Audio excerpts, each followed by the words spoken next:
Alright, let's dive into this story because it's a perfect blend of music history, human vulnerability, and what happens when legends take a chance on new talent. So, Tony Iommi, the iconic Black Sabbath guitarist, is dropping his first solo album in 21 years, and the buzz around it is already electric. But what's really grabbing my attention is the story of Becky Baldwin, the bassist who thought she'd blown her shot on day one. Personally, I think this is where the magic of music meets the raw, unfiltered reality of being human. Here's a musician standing in the same room as one of her heroes, so nervous she's convinced she's about to be replaced. What makes this really interesting is how universal that feeling is. We've all been in situations where we're so out of our depth that we're sure we're going to fail. But what many people don't realize is that even in high-stakes scenarios like this, it's often the human connection that saves the day. Tony Iommi could have been cold or distant, but instead, he laughs off her nerves and reassures her. That's not just a nice gesture, it's a reminder that even legends are people, and sometimes, a little empathy can turn a disaster into a triumph.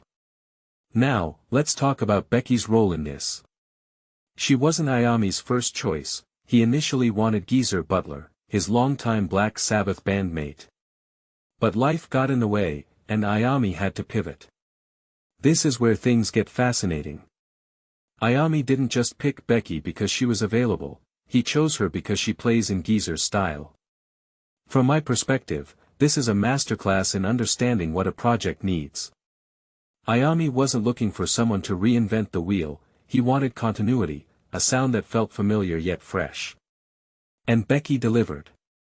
What this really suggests is that sometimes, the best collaborations come from finding someone who can honor the past while bringing their own voice to the table. It's not about imitation, it's about interpretation. Another detail I find fascinating is the inclusion of Brian May on the album.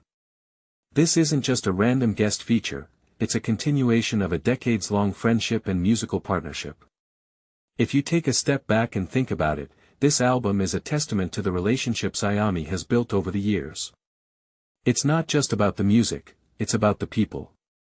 Brian May's presence adds this layer of history and camaraderie that you can't manufacture. In my opinion, this is what makes the album feel so authentic. It's not just a collection of tracks, it's a snapshot of Iommi's world, his influences, and his connections. But let's circle back to Becky for a moment. Her journey from nervous newcomer to a core member of Iommi's band is a story of resilience and trust. She didn't just survive the first session, she thrived. And I think that's a lesson for all of us. How many times have we let our nerves convince us we're not good enough? Becky's story is a reminder that sometimes, you just have to show up, do your best, and trust that your talent will speak for itself. What's really striking here is how Iommi saw something in her that she couldn't see in herself. That's the power of mentorship, of someone believing in you even when you're not sure you believe in yourself. Finally, let's talk about the bigger picture.